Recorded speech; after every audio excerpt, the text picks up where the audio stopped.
What's going on, Sakurai clan? Um, recently I have heard that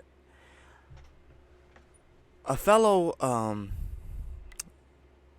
new viewer of one of my videos pointed out that there is indeed a debunking of the latest not the latest death battle, but the last death battle recurring regarding Dr. Fate and Dr. Strange, and the guy goes by the name of Chuck the Cybercuck. So let's see what he has to say about this whole thing. And yes, this is early in the morning, so which is why I look like this right now. So before I actually get down to breaking down this video, I will admit they did do a good job on the animation itself. I mean, the fights are never like, poorly done except for like the really early ones. Most of them were pretty bad. I mean, the animation was pretty good, I guess. But regarding like the lore and the research for the abilities, they did a decent job on that one. But I mean, you really can't screw up on the lore anyways. But I felt that they deliberately didn't want to put in the fast that Doctor Strange has shown, and I'll go into depth as to why.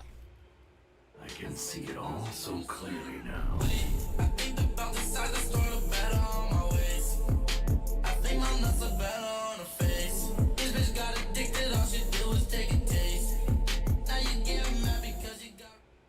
So the first order of business is going over how Doctor Strange actually lost, and it was in a really unconventional manner, and I thought it was kind of like an ass pull of how he lost. And it was like Dr. Fate had to get the help of the two entities that live within, the helmet itself. Right. So it was kind of like outside help, he was getting help from other people to defeat Doctor Strange as he was getting triple teamed. And I mean, the argument is like, these entities live within the helmet, which he uses, but I mean, at the same time, he's not fighting with his own power, he's getting assisted, right? Exactly. So we're gonna go with that route. Why didn't they allow Doctor Strange to summon Master Order and Lord Chaos and other abstract level beings who he has literally summoned before? I mean, classic Doctor Strange even summoned Master Order and Lord Chaos to help him against the In-Betweener. So I don't know why they, conveniently left that out for Doctor Strange, but Dr. Fate are like, oh yeah, man, don't worry, you can have your help. It's like, come on, dude. And on top of that, they had him lose in a really unconventional manner as well, because they implied that Doctor Strange just completely died after getting his soul wiped out in the astral realm, even though current Doctor Strange, who is much weaker than classic, has literally been destroyed across several dimensions and realms simultaneously, like his soul completely destroyed by Dormammu, and he still came back. And I mean, keep this in mind, current Doctor Strange is like the baby version or like a great value brand of the classic and overpowered Doctor Strange, who they were using in this battle as well. From my understanding, they were using composite for both of them. And I mean, even the weaker Strange could still reform from that type of destruction. So it doesn't really make sense why, they let him die like that.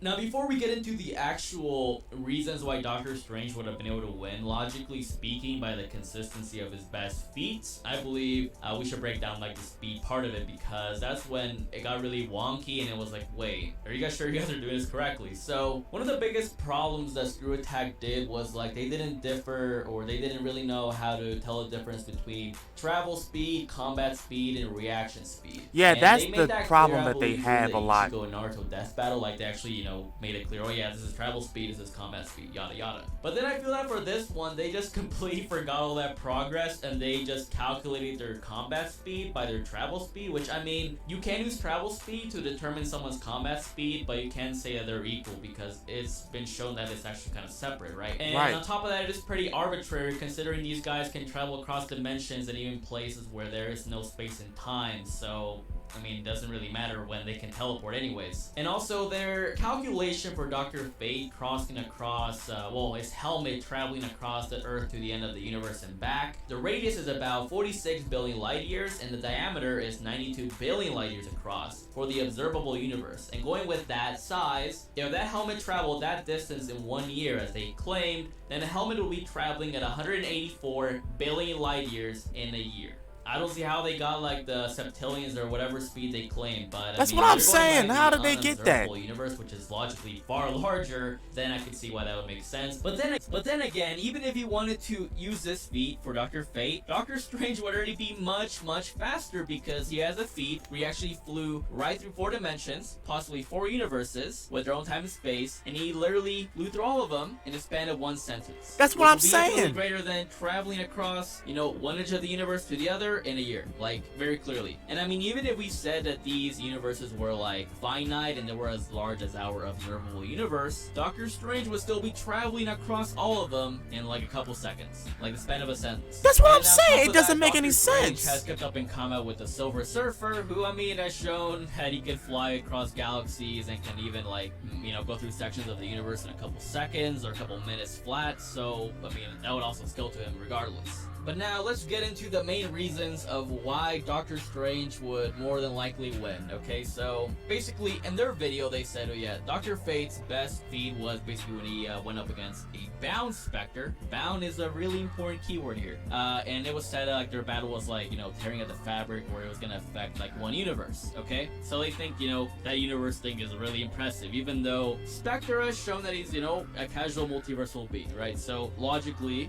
Dr. Fate would also be multiversal. He matched up against Bound Spectre. However, here's the thing. Unbound Spectre, which is the one where he doesn't have a host, is, you know, very damn powerful. He's like, I believe in the classic comics, he was right up there with people like Michael Demiurgos and also Lucifer Morningstar, but then he got nerfed after he got, you know, he became bound, which is why his power greatly decreased. So basically, like the massively multiversal or hyperversal, outerversal even, Spectre is not as consistent level of power. And I mean, against Anti-Monitor, he needed help and got amped from several superheroes. So he's not at those like high multiverse levels consistently. And let's just say that there's beings that are as powerful as that, if not much more powerful, that Doctor Strange has actually gone up against. So if you don't believe me, let's go ahead and get onto it. So one feat that Death Battle themselves mentioned was the feat between Lady Death, and basically Doctor Strange wanted to get some place, but Lady Death was in his way, so he needed to get some thought repellent of multiversal magnitude. He was able to completely outmaneuver her death touch, you know, because she was like, okay, I'm death itself. I want to claim you. If I want to, you know, basically kill you, I can't do it. You know, that's like my will. Doctor Strange literally outmaneuvered her. You know, he completely cucked her, and she was like, okay, you know what? Screw it. You may pass. I'll let you go. I'll try to claim it some other time. You aren't worth it. And it's a good thing to keep in mind that these manifestation bodies of Lady Death or Infinity, Eternity, whichever abstract it is, they are much more powerful than Celestials and Sky Fathers, who have already shown like, you know, universal to low multiversal level feats. So there's that. On top of that, Doctor Strange was also able to defeat a version of himself that actually had absorbed the power, like a portion of Eternity's power, and he basically like made him overcharged, you know, so he couldn't control that power, and he basically defeated him by using his own power against him. So even if you have more raw power than Doctor Strange, if you don't have enough experience, then that'll be your undoing. On top of that, his durability is pretty insane because with his shields, he was actually able to survive a calamity that was, you know, basically a battle between Eternity and Dormammu. The Living Tribunal is an abstract who is much more powerful than Eternity and also stands above the power of the Infinity Gauntlet. And even the Living Tribunal stated, you are more powerful than I deem possible. And he literally tried to contain, you know, and nullify Doctor Strange, and he broke out of it. So yeah, this guy who can shut down the power of the Infinity Gauntlet was not able to contain Doctor Strange. And that's still not his best feat. So the Beyonder, the pre-retcon one, was more powerful than anyone else in the Marvel multiverse. He existed outside of it. He was actually infinite dimensional. I actually believe it was implied that he was completely beyond every single dimension possible. And even so, Doctor Strange literally put him in a permanently like drunken state, and he sealed him in a pocket dimension. He was there, and he didn't find out until much later. The Beyonder himself, alongside the Living Tribunal, both said to Doctor Strange, you are more powerful than I deem possible. You are like the most powerful in your multiverse. And on top of that, Doctor Strange was even able to undo some reality warping that the Beyonder did.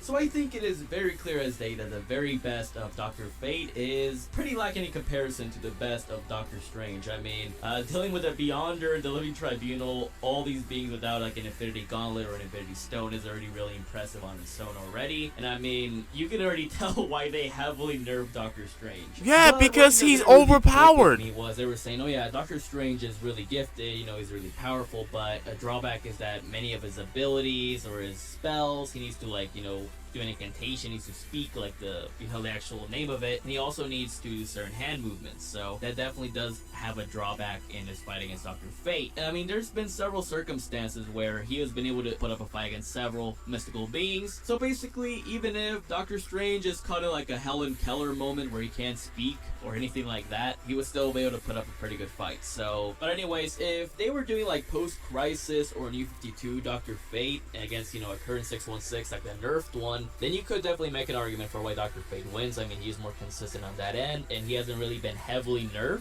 in comparison to classic Doctor Strange. I mean, that guy was like, it was ridiculous, dude. I mean, he was taking on beings that even Thanos with the Infinity Gauntlet wouldn't be able to defeat. So, I mean, just think about that. Anyways, guys, that will conclude the debunk. I didn't really go too much in depth on their abilities and stuff like that because we'd have probably been here for half an hour. But yes, if you guys want me to make like my own versus battle on these two, or, you know, specific version, I could even do like a power skill on, you know, classic or just 52 or just post-Crisis, yada yada. And just let me know, and I'll definitely go ahead and do it. So I really hope you guys enjoyed this debunk. Please stop bombarding me, alright? It's done, okay? We're Gucci. It's finito, okay? I have finally done it. So yeah, if you learned something about, you know, the power of this insane motherfucker, then let me know. Like the video. Well, yeah, I've definitely learned because Peace out. Death Battle did not talk about any of that he just mentioned.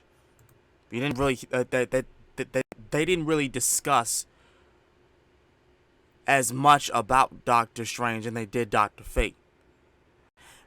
You know what? I think they were trying to make sure people knew about Dr. Fate because Doctor Strange this year has gotten a whole bunch of attention, especially ever since his movie came out. Like, we haven't seen much of Dr. Fate except for Injustice 2.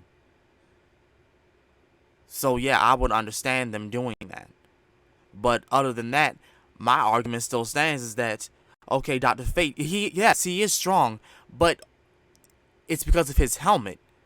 Doctor Strange has his own strength. It's all his own magic.